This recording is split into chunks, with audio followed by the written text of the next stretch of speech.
Hello, everybody. Welcome back to There Is Always More podcast. I am your host, Nicolesegoviaa, and I'm so excited that you're here with me on this lovely, lovely Monday, March 22nd. Today's podcast is going to be a little bit different in the sense of what I'm going to be talking about. I did ask my Instagram followers as to what they wanted to hear, and everybody voted my paranormal stories. All of these experiences that I'm going to be talking about today are actual things that I have witnessed with my eyes, and they are things that I have gone through, some with my family, some by myself. So I'm so excited to be talking about them today and sharing my story.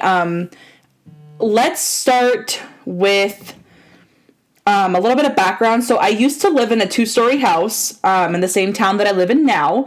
And the 2-story house owners, we were renting there, did, however, tell us that there was an older lady that did pass away in the bedroom that I was living in at the time. So knowing this, I go in with the knowledge of that she had died from old age. So, nothing really bad. It's just she got old and died, as, we all are expected to do. Every house on the floor, every room in the house was upstairs besides mine. So my room was the only one downstairs, along with the kitchen, the bathroom, living room, all that stuff. I did have wood floors. Most of the house downstairs was wood floors besides the kitchen. And so knowing that she had died of old age, I would hear, like a walker, like, how sometimes walkers have tennis balls and so you don't really hear them. Well, this walker did not have tennis balls. I used to hear like a walker or just like creaks in the floor, but creaks in the sound, like it sounded like footsteps, right? Now, mind you, I wasn't really scared at this point because I knew, or at least I think I know that it was her. I'm in her space, she passed away. This is her room. So I really didn't think much of it.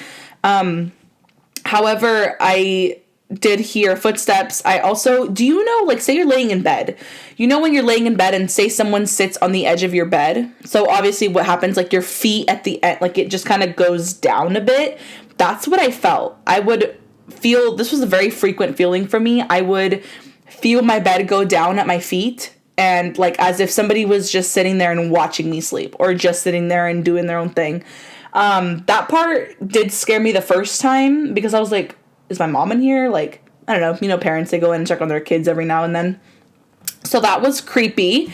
Oh my gosh, another story about the same house, same person, would be that, so how you have in a bathroom, you obviously do such things as wash your face, brush your teeth, all that stuff, right? So personally, every time that I brushed my teeth, I would put my toothbrush right back in the same spot, put my toothpaste right back in the same spot, because why would you not, right? Unless you're going somewhere on vacation, you always put it back. You have a designated spot for your toothbrush and toothpaste, right? Well, that was not the case. So although I specifically remember putting this stuff back right where it belongs. However, it was moved and I had gone to the bathroom and physically had seen my toothpaste and toothbrush. I laid it out on the counter because I was going to go back and brush my teeth. I had to go do something. I do not remember what I had to go do, but I went to go do something in the kitchen and came back to the bathroom. And I was like, where's my toothbrush and my toothpaste, right? Because I was like, I just set it down in the same spot that I always put it at before I brush my teeth. And I was like, okay, well, that's weird. I was like, whatever, I'll just do it later. Went back to my room and tell me why my toothpaste and toothbrush was on my bed, together. As if someone laid it out for me. I just got chills. That is so weird. Oh my God. So that happened. And then the other thing that I had happen to me in the bathroom was, I don't know about your guys' shower curtains, but my shower curtain at the time had a decorative curtain and then a clear on the back side of that, but it was two separate ones. So you can close one and not the other. If you wanted the clear one, just close, but not the decorative one, you can do that. Well, I was going to shower, so it was already open for whatever reason. And so I was like, whatever, I'm not going to close it because after I brushed my teeth, I'm going to get in the shower. And so I left it open. Well, when I walked back into my room, tell me why I hear the shower thing, it's metal, the rings are on the metal, right? So when you close it, you hear the shing, right? I don't know how to make that sound, but that's the best I could do. It was shing, and I was like, oh my God, what was that? It had to have been the shower curtain. Tell me why, guys. I go back into my bathroom and the shower curtain is closed. Nobody was downstairs. I even asked my mom, my brothers, and the other person that was living with us at the time. I was like, did you guys close the shower curtain? And they're like, no, we've been up here the whole time. Like, I literally went upstairs to ask my entire family, and they were all doing stuff that it didn't, like, I didn't hear anybody run up the stairs, like, trying to get out of it, trying to scare me. It was legit the woman, I think, right? So, okay, so we have the bathroom story, we have my room story, we have my toothbrush story. Okay, fun fact, well, not really fun fact, I don't know, this may or may not be due to paranormal stuff, but my youngest brother, Emilio, right, he was, at the time, he was little, he was like 4 or 5 years old when we were living in that 2-story house. I'm very into, and I really do, I believe in ghosts, I believe in all that stuff, I believe in spirits, but tell me why my younger brother, he only had sleepwalking problems in that house.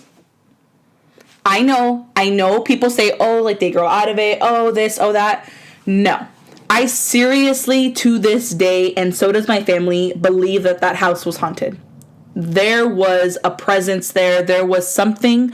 Mine wasn't negative, but there was something else in the upstairs, okay?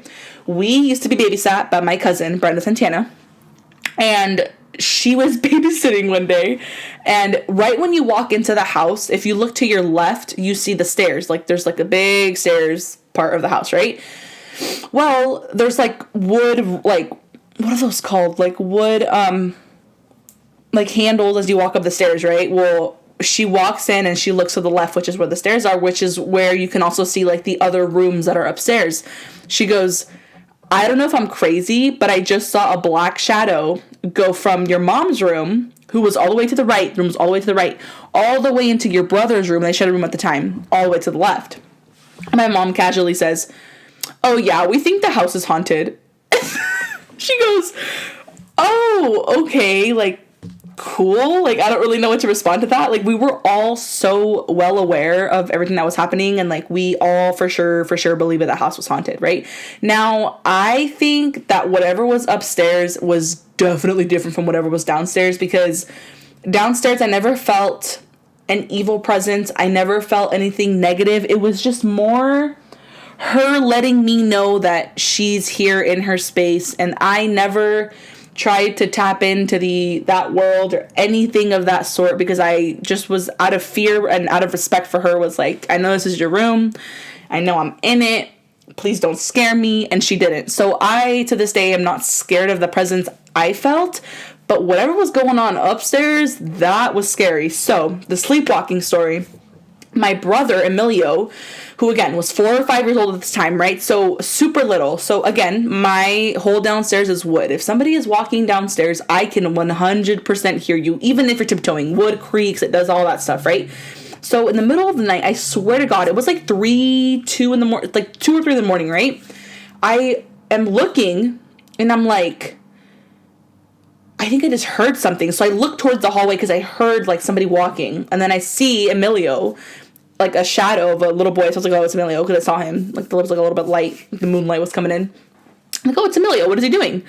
So by my room, if you walk out of my room and go right on the hallway, you're going to hit the garage and the washer and dryer room. So he walked that way, and I was like, oh, maybe he forgot something. Maybe he has laundry. I don't know. First of all, why are you up at 2 and 3 in the morning walking into the laundry room, right? So I get up and I follow him. Well, by the time that I got up, he had already exited out into the garage. So it was my room, you exit, go to the right, you have the laundry room, and then you have the garage door. So I heard the garage door open. And I'm like, okay, that's hella weird. Like, what does he need from the garage at 2 and 3 in the morning? That does not make sense, right?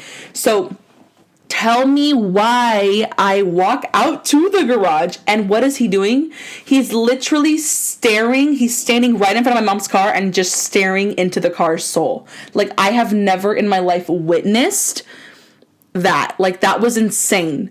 You know what they say, never wake up a sleepwalking person. So I did not wake him up. However, I was terrified because I was like, what is he, like, what, is there someone in there? Like, what is he looking at? This and that. So eventually he did turn around. I don't remember if I tapped his shoulder, like, to get him to turn around or not, but I knew that I did not want to wake him up. That was the last thing I wanted to do, was wake him up. So eventually he turned around, went back upstairs, whatever, and he didn't come back down. And he had multiple sleepwalking incidents. That's just the one that really kind of stood out to me and kind of creeped me out a bit, because I was like, why are you staring at the car? Like, that's weird. But yeah, we moved out of that house, and he has never sleptwalked again. Ever. So I truly believe, I don't think he, like, quote unquote grew out of it. I think that there was something in that house that was, like, I don't want to say possessing him, because he wasn't, like, possessed, but it was definitely, like, telling him to do things. And he, as a young child, who are more receptive to that kind of stuff anyways, I believe he was doing that kind of stuff, right? Okay, so this brings me back to, like, a memory, and I wanted to save this one for last because I want to dive into another topic after I tell this story. So my last story that I have for you guys is actually something that took place when I was really, really young. I was about 6 years old, and again, I do think that children are a lot more receptive and a lot easier to, like, manipulate when it comes to spirits and ghosts and that kind of stuff. And so I really think that what I'm about to tell you is real, and I, to this day, don't have clarity exactly on what happened, but I'm very interested in this part. So, okay, so when I was 6, my room setup was a lot different. My bed would face my door, which was always open, so I could see directly into the hallway, right? And so when I was little, I remember one night I was laying in bed, and I was laying on my back, so I was looking, up on the ceiling, I was looking at my door, I was looking everywhere else but trying to go to sleep, right? And so I was looking at my door, and out of nowhere, a shadow appears. Okay, and pay attention to the way that I describe this shadow, okay? It comes into play at the end of the story. So I look at the door, and I see this big, tall man. Like, I'm talking, like, 6'3", 6'4", tall guy, right? And I'm like, okay, that's weird. Like, my dad's not there, so that's definitely a shadow. Plus, my dad would have noticed that I was looking at him and would have said something, right? So I'm looking at this man in my doorway, and I look down, and I see a dog, a shadow of a dog. And I'm like, okay, that's weird. There's a tall man at my door right now looking into my room, a shadow at least. And then there's a dog. And I was like, okay, well, we don't have a tall dog, so that's another reason why I knew that wasn't my dad, because I was like, well, we literally have, like, the smallest dogs. We had Chihuahuas. I'm like, okay, that's not my dog. So I was like, whatever. I did the typical thing, turn around, put the covers over your face, and go to sleep, right? So the next, like, a few months, I didn't tell my mom this right away. I kind of, like, held it in because I was really scared, but I told her eventually, and I just remember her saying, like, oh, like, that's weird, like, you probably just had a bad dream, this and that, just whatever, a typical parent would have said. Well, a few years go by, and I'm older, and I bring it back up, and I'm like, Mom, I'm now, like, 11, 12 years old, right? So I have had, like, time, and it's been on my mind, and I'm like, that was somebody, like, that was someone. I'm not crazy. Like, I saw it. I saw the guy and the dog, like, what the heck? So backstory, my great-grandpa on my dad's side, my great-grandpa, my grandpa on my dad's side, so my dad's dad, died when I was very little, and I have no recollection of him. Like, I have zero memories with him because he died when I was a baby. So if I met him, I don't remember. I only have seen him in pictures, and my dad looks exactly like him. So that's basically the only thing I can think of. Like, oh, my grandpa looked exactly like you, whatever. He died of a heart attack. At a very young age. I think he was, like, in his 40s of a heart attack. So that happened. But okay, so that's the backstory. So later I'm like, hey, Mom, like, remember that one time I told you this and that? And she was like, yeah, I remember that. And I was like, I still think about it. Like, I feel as if it wasn't a negative presence, but I seriously think, like, that is a guardian angel. Like, they are watching over me even today. Like, I always feel like somebody's watching me. Not negative at all, which is why I'm so open to talk about this stuff, because it doesn't scare me. I just want to acknowledge that they are there. I know that I have an angel. Somebody is watching over me, protecting me, whatever they're doing, right? So I'm explaining the story to her again to kind of, like, get it back into her mind. And she goes, yeah, I never told you, but she's like, I really think that it's your dad's dad, your grandpa. And I'm like, wait, what? So you did believe me? And she's like, yeah, I 100% believed you. She goes, because my dad used to have, like, dreams of his dad, which is normal. Like, when a parent passes, like, they might visit you in your dreams or this and that. She was like, yeah, your grandpa is very tall. He's about 6'3", 6'4", and he has they've always had very, very big German shepherds, which again, I had never met that dog and I had never met my grandpa. So I was like, then it has to be him. I cannot think of another person that I know that I can associate with that shadow and that dog. I did not have a big dog. And so eventually I kind of put the pieces together and I'm like, yes, that was my grandpa. He was at my door. Like, all this stuff happened. And so, guys, like, my reason in saving this story for last is because I am a very, how do I put this? I don't think I'm like receptive 100%. Like, I'm not saying like spirits come to me and like I feel and all this stuff, but I definitely think that because it doesn't scare me, when I see things, I just want to know the answer. Like, why are they watching over me? Why are they this? What's happening? Like, what's the meaning? This and that. And my grandpa, actually on my mom's side, has had multiple instances when he has seen spirits, heard spirits, visited in his dreams. Like, his stories are honestly more scary than mine because he, like, the way that he describes them and like the feelings that he felt and everything that he's been through is kind of where I think I got it from. Like, I think that because, you know, I'm his granddaughter, I just feel like I'm more open to that world, but I'm also scared to tap into that world because I don't want to shed or have a negative like light with it because it's been good to me. But this is something that I love to talk about. I think it's so interesting, guys. Like, don't think that you're crazy. Like, even, okay, you might not believe in ghosts, which again, you are 100% entitled to your opinion, but guys, there's another world. I believe in it. I think it's real. People do not leave this earth and just disappear. Like, they can come back. I truly think that. And lastly, I would like to leave you guys with the fact that I always have this in the back of my mind. Like, I want to go to like a medium and get read, but at the same time, I'm so terrified of like getting an answer that I wasn't expecting or finding out that I was wrong this entire time or finding out that it was evil this entire time. Like, imagine that. This whole time I think it's positive and like they're my guardian angels and all this stuff.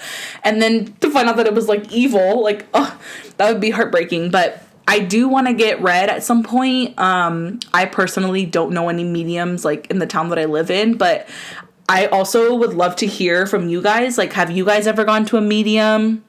Have you guys share your freaking ghost stories? Like, this is real. Like, a lot of people think, oh, like you're seeing things. Like, no, people are not seeing things. Like, what you're seeing is real. Like, don't run away from it. So I really, really recommend, like, don't ignore that. Like, don't play into it if you're scared like me, but like, don't ignore it. Like, it means, I think everything means something, you know? So that's like most of my paranormal stories. I honestly want my grandpa to come on here and share his because his are crazy. I don't want to tell them because I don't want to butcher it. Like, it's such a good story, that onesie he has. But thank you again so much, guys, for like listening on Mondays. I really, really appreciate your support.